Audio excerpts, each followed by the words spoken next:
Gusto mo subuhan kita? Wala lang po. Ito na lang. Gusto mo tumbuhan kita? Sabi ni Papa John. Tanong mo ka kung masarap ang luto ko. Rate nga kung masarap ang luto ko.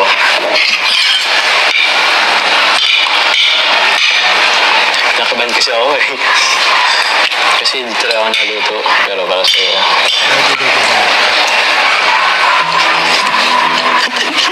Ito ang ulam.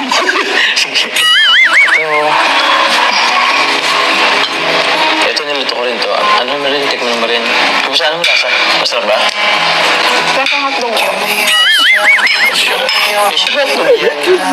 Lasang hotdog. Pero kumusta yung ano, yung pakatimpla?